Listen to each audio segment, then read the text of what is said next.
Welcome back to another technical deep dive here in the debug zone. Today we're tackling a big question and breaking it down with insights from other users. Hopefully this clears up some misconceptions and helps you get the answer you need. So buckle up, stay a little curious, and let's jump right in.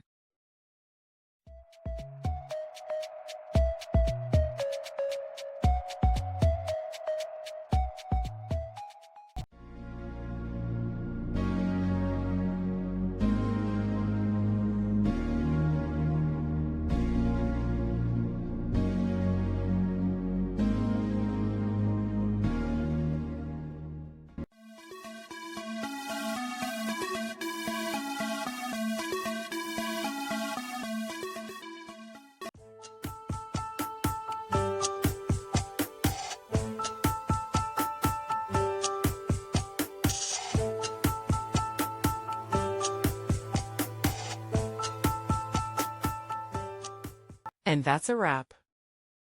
I hope you found the answer you were looking for.